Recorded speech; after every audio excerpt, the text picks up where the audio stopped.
ईश्वर की प्यारी संतानों के रूप में मेरे निज आत्मा उस आंतरिक प्रकाश की खोज करो जो सदा शांत है और सभी दुखों से परे है। उस महान प्रतीक योग को धारण करो जिसके धारण करने से बिना हानि उठाए संपूर्ण जगत अनुगमन करता है और उत्तम स्वास्थ्य, शांति एवं सुव्यवस्था को उपलब्ध होता है।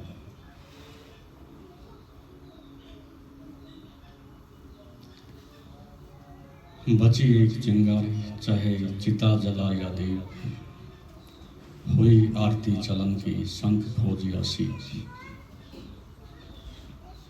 ये मनुष्य की यात्रा अनूठी है। अनूठी इसलिए है कि मनुष्य चाहे तो जीवन की उस परम संपदा से अपने जीवन के दीप को जला करके और सभी प्रकार के दुखों से, बंधन से मुक्त हो जाए। और जैसे प्रकृति में बसंत का आगमन हुआ, ऐसे ही मनुष्य के जीवन में भी बसंत का आगमन होना चाहिए। वो जीवन ही व्यर्थ है, वो जीवन का अवसर ही आपके लिए निरर्थक है कि आप जन्मे और बसंत से वंचित रह जाए। इसलिए मनुष्य में बसंत आए उसके लिए धर्म है। मनुष्य में बसंत आए इसलिए ध्यान की संपदा मनुष्य को दी है। इस सृष्टि में ये संपदा किसी को नहीं है। इसलिए मनुष्य का जन्म दुर्लभ है। लेकिन दुर्लभ का अर्थ ये नहीं कि हम जन्म गए और बात समाप्त हो गई। दुर्लभ का अर्थ है कि आपके लिए एक माउंट एवरेस्ट जैसी बाहर चुनौती भी है। जैसे बाहर ऊंचे उत्तम शिखर को पहुंचने के लिए शारीरिक बल चाहिए, वैसे ही स्वयं के शिखर को पुनः प्राप्त करने के लिए बहुत बड़ा एक आत्मिक बल चाहिए, बड़ा वैराग्य चाहिए, बड़ी अभिप्सा प्यास चाहिए। और शिखरों पर चढ़ना तो बच्चों का खेल है, कोई भी चढ़ जाए, थोड़े से अभ्यास की आवश्यकता है। लेकिन अपने ही शिखर पर पहुंचना ये मनुष्य के लिए बड़े तपस्या से, बड़े व्रत अनुष्ठान से, संयम से ये सब यात्रा संपन्न होती है। इसलिए महत्वपूर्ण है ये मनुष्य का जीवन कि आप गीत गा सकते हो, उत्सव मना सकते हो और अपने जीवन में उस परम आनंद का अनुभव कर सकते हो। तब ये बसंत का अर्थ है कि पुनः फिर एक बार पौधे ने अंगड़ाई ली है, एक बार पुनः फूलों ने चारों तरफ से सुगंध फैलाई है, एक बार फिर प्रकृति ने संगीत दिया है कि देखो, जब हम उत्सव मना सकते हैं, सुगंध फैला सकते हैं, तो ये प्राणी, हे मनुष्य, आपको तो हमसे बहुत श्रेष्ठ और उन्नत अवस्था प्रभु ने प्रदान की है। लेकिन हम तुम्हें रोते देखते हैं, निराश देखते हैं, उदास देखते हैं, बीमार देखते हैं। आप प्रकृति में उत्सव क्यों है, प्रकृति में बसंत क्यों है? ये बात थोड़ा समझने के लिए अतीत में जाना पड़ेगा। मनुष्य के जीवन में दो धाराएं जुड़ी हुई हैं, एक जो रित से आती है, एक जो परमात्मा से आती है, एक जो अस्तित्व से आती है, और एक दूसरी धारा आपके पूर्वजों से आती है। आज भी आपका पूर्वज आप में विराजमान है। जब कभी अरबों खरबों वर्ष पहले इस पृथ्वी पर मनुष्य का अवतरण हुआ होगा और जो डीएनए आरएनए जीन्स आपके शरीर में आज हैं, वो सब उसी का एक प्रवाह लंबे समय से चला आ रहा है। वो पुराना पिता तुम्हारा जो सबसे पहले हुआ, वो आज भी आप में देख रहा है। आप इतना थोड़ा देख ले, आप यहाँ हो अपने पिता के कारण। आपके पिता भले ही चले गया हो, लेकिन आपके अणु, आपके जीवाणु, अपने संस्कार, अपना डीएनए सब आप में छोड़ के चले गए। और आपके पिता के जो पिता थे, वो आपके पिता को दे गए। फिर पिता में है, दादा में है, इस प्रकार से पीछे आप चले जाएं, अतीत में अनंत काल तक चले जाएं, जहां जिस स्रोत से मनुष्य आ रहा है, आज भी वो पूर्वज तुम्हारे अंदर से दिख रहा है, सुन रहा है, श्वास ले रहा है। इसलिए आप कभी ये मत कहना कि ये मेरे कारण से हो रहा है। लंबी श्रृंखला है तुम्हारे साथ जुड़ी हुई। इसलिए धन्य है वे जिनके पूर्वज आपको ये धर्म, शांति, उत्सव, ये बसंत जिन्होंने जिया है, तो आपके लिए जीना आसान हो गया है। जो पूर्वजों के पास संपदा थी, वो उसके बच्चों को, शिशुओं को आसानी से उपलब्ध हो जाती है। आप ऐसा अनुभव करें, जिस घर में सभी लोग ध्यानस्थ हों और एक बच्चे ने अभी जन्म लिया है, नवजात शिशु है, क्या उसको ध्यान की संपदा हवा पानी की तरह से ना मिल जाएगी? जैसे फूलों में सुगंध बहती है, क्या ध्यान की सुगंध उसको पहली श्वास के साथ उपलब्ध ना हो जाएगी? अब इसको धर्म से, शांति से, आनंद से, बसंत से वंचित नहीं रखा जा सकता। और ठीक इसके विपरीत सोचो कि पूरा घर सोया पड़ा है, पूरे घर की अंधकार की, अज्ञानता की, तामस की हवा चारों तरफ उसको घेरे हुए है, तो बच्चे के जागरण की संभावनाएं समाप्त हो गई। इसलिए एक घर जगा हुआ हो तो संभावना बनती है कि बच्चे के लिए रास्ता अत्यंत आसान हो गया। संसार में पाखंड इसलिए है कि माँ पाखंडी, पिता पाखंडी, उसका भाई पाखंड में जी रहा है, सारा परिवार पाखंड में है, सारा गांव पाखंड में है और पूरा राष्ट्र पाखंडी हो गया है। तो अब अंतर जगत की यात्रा करना, अब बसंत जीवन में आए, इसकी प्रतीक्षा करना बहुत कठिन।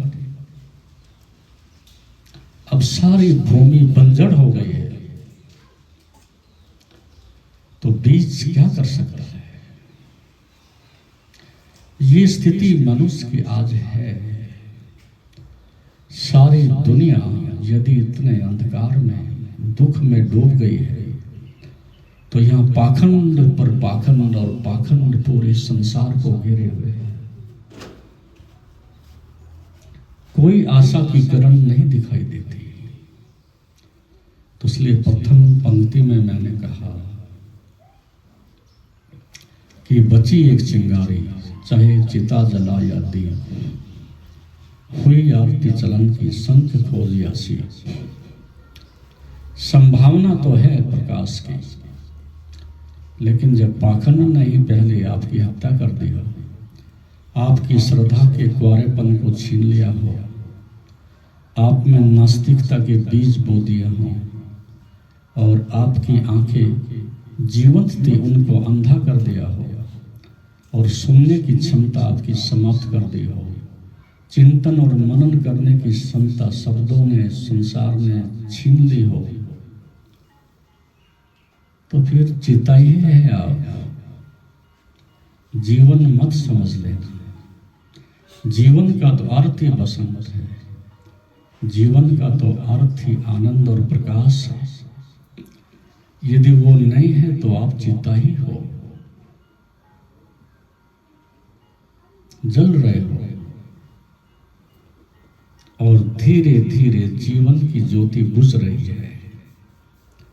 भले उसको 70-80 वर्ष लगे, लेकिन दिन प्रतिदिन आप एक का कदम शमशान घाट की ओर ही रख रहे हो। जो कदम आपके अस्तित्व की ओर, परमात्मा की ओर जाने चाहिए थे, जो आंखें आपको खोजती, वो संसार को खोज रही है। जो कान आपको सुनते, वो दूसरों को सुन रहे हैं। जो वाणी तुम्हें पुकारती, वो दूसरों को पुकार रही है। जो मन आपका चिंतन मनन करता, ध्यान करता, वो दूसरों का ध्यान कर रहा है। ये सब कैसे हो रहा है? ये सब इस चारों तरफ के पाखंड के कारण, अराजकता के कारण, अधर्म के कारण। तो इसलिए इस सदी में मनुष्य का जागना बहुत असंभव तो नहीं, लेकिन कठिनतम अवश्य है। तो बसंत का आगमन हो, उसके लिए दीपक जले, वैराग्य का, ध्यान का, तो सारा जीवन प्रकाश में हो जाए, प्रेम से भर जाए, प्रार्थना से भर जाए। और ये संभव है यदि मनुष्य को हम बाहर की इस अराजकता से, अंधकार से बचा सके। लेकिन फिर भी 5% का आंकड़ा ऐसा है कि चाहे कितना भी अंधकार हो, कितना भी पाखंड हो, 5% लोग फिर भी सत्य को उपलब्ध होंगे। क्योंकि यह अस्तित्व का नियम है कि सत्य को जीवंत रखना, जीवन के प्रकाश को, एयरनेस, उसकी ज्योत को जगाए रखना, वो अस्तित्व का नियम है, उसे तोड़ा नहीं जा सकता। लेकिन ये भी कोई बात हुई कि अरबों लोगों में 5 आदमी, 5% लोग ही उस आनंद का रस लें और शेष वो जहर पी करके जिए, तो ये मनुष्य का पतन है, उत्थान नहीं। होना तो ये चाहिए था कि 5 आदमी चूक जाएं, शेष 95% लोग अपने जीवन के बसंत से चारों तरफ से आप्लावित हो जाए।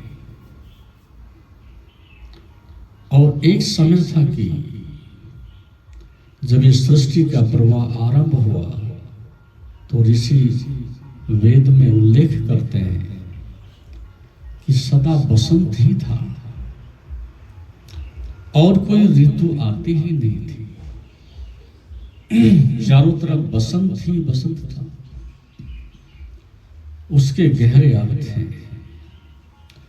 एक तो प्रकृति इतनी सुंदर, शांत, निष्कलंक और बिना किसी मनुष्य की छेड़खानी के सुरक्षित थी। उसमें जो कुछ भी घटित होता था वो बसंत था। अर्थात अतिवृष्टि होना, अकाल होना, अधिक बीमारियों का प्रकोप होना, बाढ़ आदि का प्रकोप होना, ऐसा कुछ आदि दैविक, आदि भौतिक था नहीं। तो जब ये प्रारंभ होता है सृष्टि का प्रवाह, जिसको हम सतयुग कहते हैं, तो उसमें ऋषि कहते हैं कि सदा बसंत ही होता था। और यदि मनुष्य के जीवन में बसंत है तो बाहर भी उसे बसंत ही दिखेगा। और यदि जीवन का दीपक बुझ गया है और चारों तरफ दुख की चीख पुकार हो रही है, तो बाहर फूल भी खिले हों तो बसंत नहीं आया आपके लिए।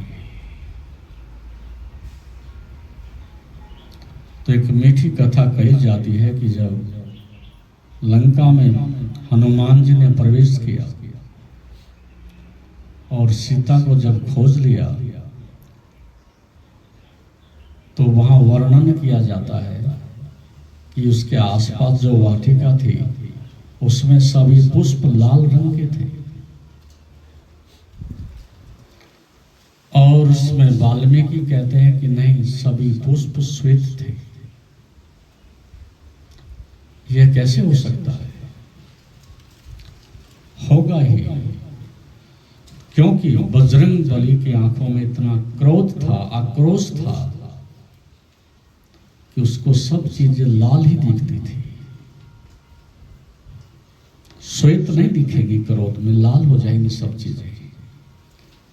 तो आंखें वही हैं, लेकिन यदि आपका भाव क्रोध का है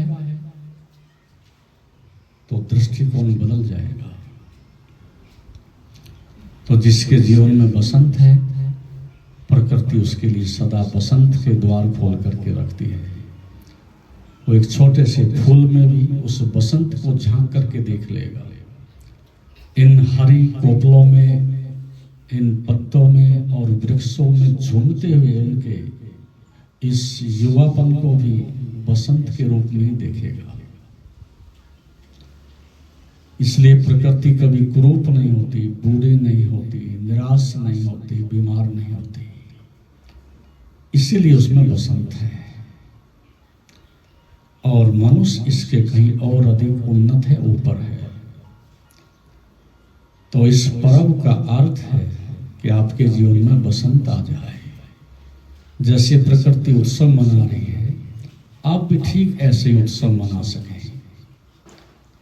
तो आपकी चिंगारी अर्थात जीवन का एक अवसर, अर्थात चलती हुई एक श्वास आपको प्रकाश से भरेगी।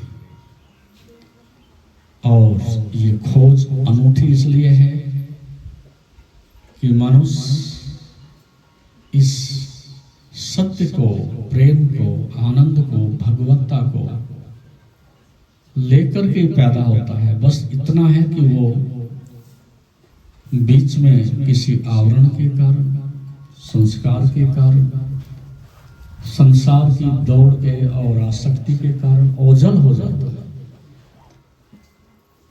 दूर नहीं, निकट है। दृष्टि पड़ जाए तो मनुष्य की मंजिल दूर नहीं है। तो जो इस प्रकार से आप पर्व मनाते हैं, उसमें मनुष्य उस पुनः बसंत को प्राप्त करे, ये उसकी प्रेरणा है। लेकिन कौन सा मनुष्य प्राप्त करे,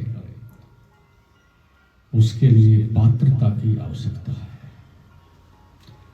4 तरह के मनुष्य सृष्टि में दिखाई देते हैं। पहला मनुष्य बड़ा मूढ़ है,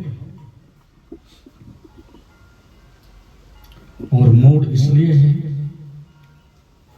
कि उसकी प्रवृत्ति है हिंसक, उसकी प्रवृत्ति है राक्षस जैसी, उसकी प्रवृत्ति है अत्यंत तामस से भरी हुई।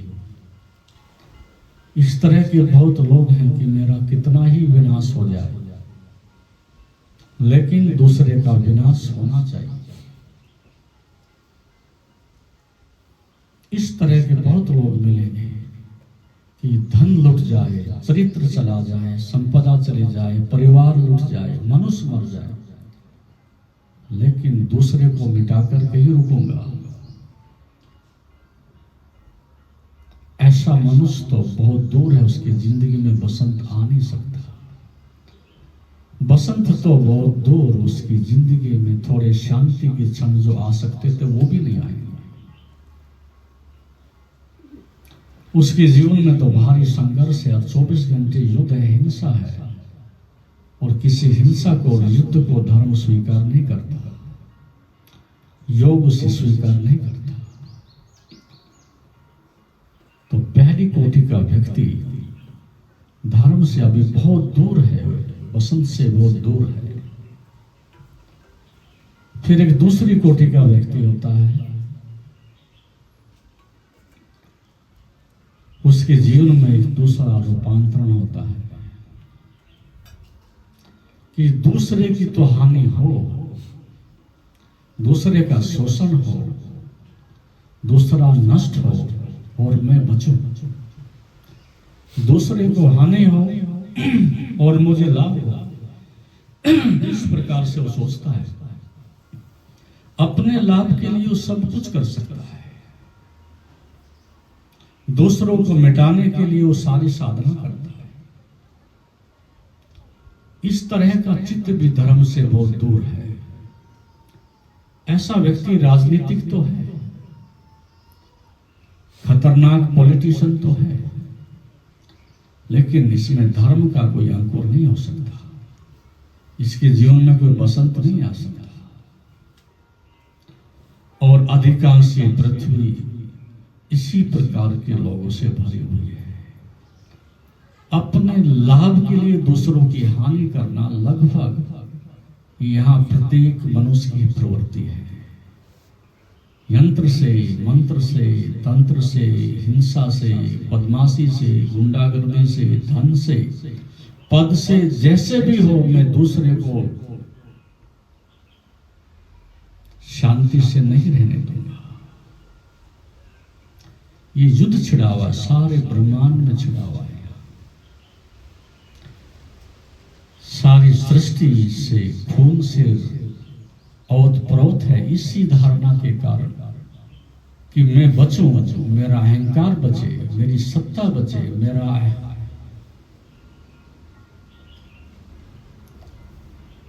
अस्तित्व बचे। तो हम एक दूसरे को मिटाने में लगे हैं, और जो मिटाने में लगा है वो स्वयं का सृजन नहीं कर सकता, वो स्वयं की यात्रा पर नहीं निकल सकता। इसलिए ऐसा व्यक्ति भी बसंत से दूर है, धर्म से दूर है। फिर तीसरी प्रकार का एक व्यक्ति है जिसमें अब एक झरोका खुलता है, एक नई किरण उसमें उगती है, एक थोड़े बसंत के लिए छोटा सा एक कोना उसकी जिंदगी में विकसित होता है। उसी को हमने गृहस्थ आश्रम कहा है। माता और पिता दूसरों के लिए कितने भी दुष्ट हों, दूसरों की कितनी भी हानि कर रहे हो, लेकिन उनमें एक बात तो निश्चित रूप से देखी गई है कि मैं अपने संतान के लिए प्राणों की आहुति भी दे दूंगा, संतान के लिए सर्वस्व न्योछावर कर दूंगा, दूसरों का भी छीन करके उनको दे दूंगा, अपना सौंदर्य, स्वास्थ्य और सब उनके लिए मैं अर्पित करूंगा। लेकिन मैं उनको श्रेष्ठ देखना चाहता हूं, अपने से ऊंचा देखना चाहता हूं, उनको ऐश्वर्यवान देखना चाहता हूं। ऐसी ग्रस्त की भावना है, और ऐसे व्यक्ति मनुष्य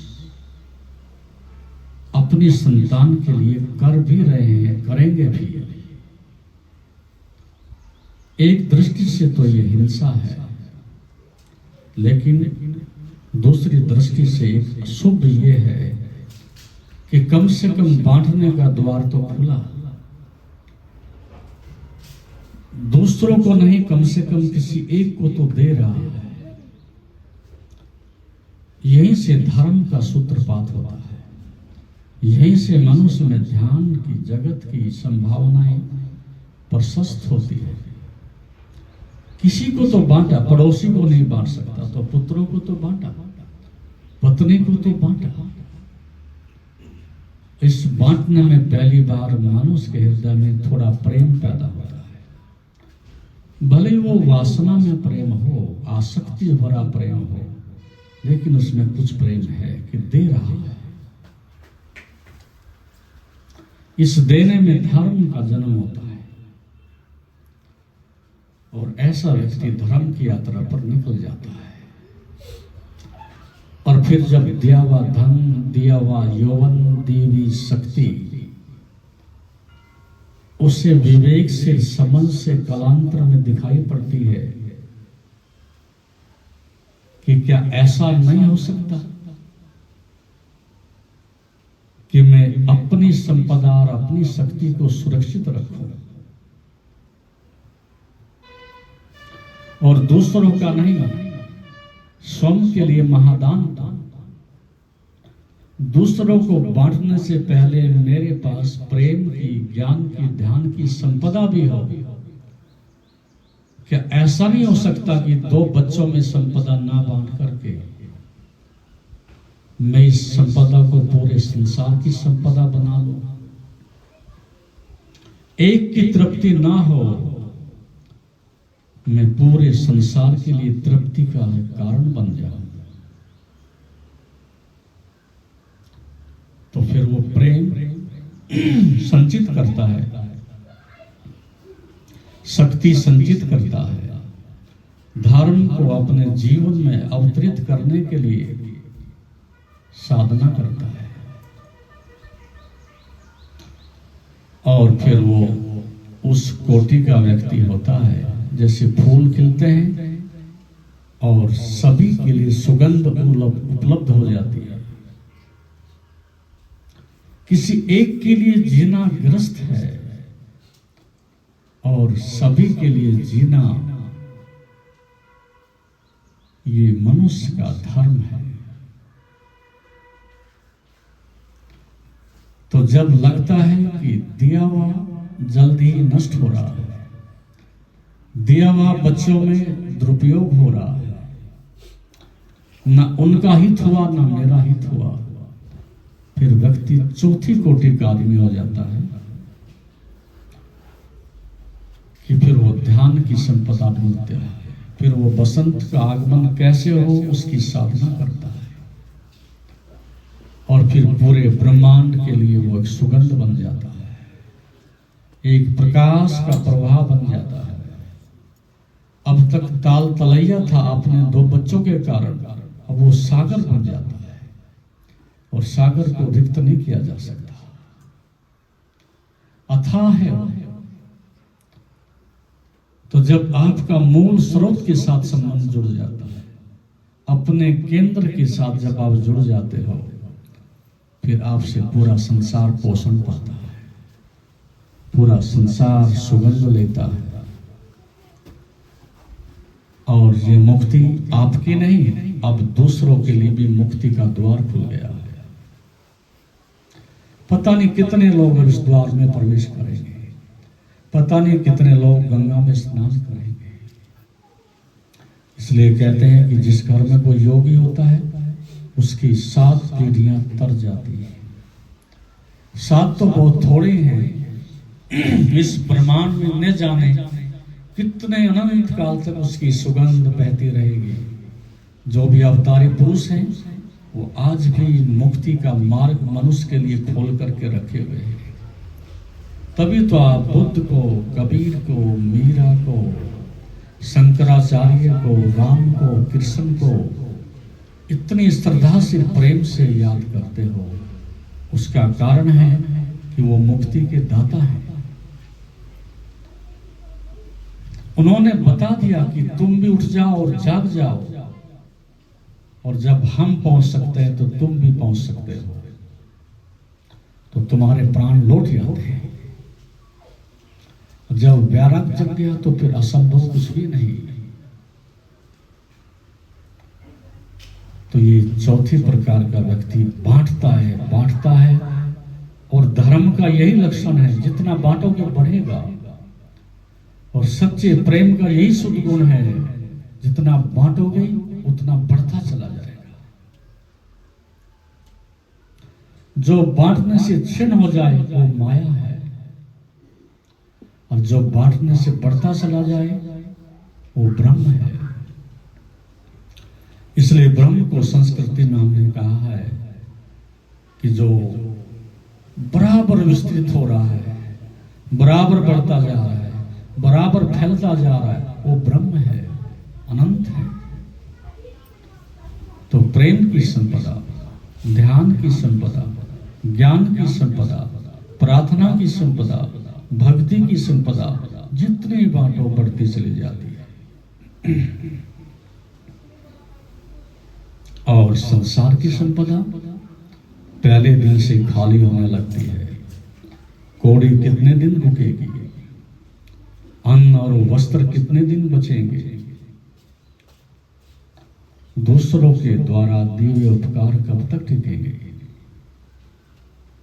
इसलिए संसार की चीजें क्षणिक हैं, क्षण भंगुर है, नाशवान है और देखते देखते चुक जाती है, समाप्त हो जाती है और भिक्षा पात्र हाथ में आ जाता है। इसलिए धर्म की, योग की महिमा है, जितना बांटो बढ़ता है, यथा सागर है। इसलिए बसंत तभी आता है जब आप सागर की तरह से, बसंत तभी आता है जब अपने केंद्र से आप जुड़े हो। बसंत तभी आता है कि आपके आसपास पूरी दुनिया उस प्रेम में सराबोर हो जाए और उनमें भी as like a catalytic agent की तरह से एक सुगंध पकड़ जाए, एक इस प्रकार का भाव पकड़ जाए कि ऐसा जीवन तो हमें भी चाहिए।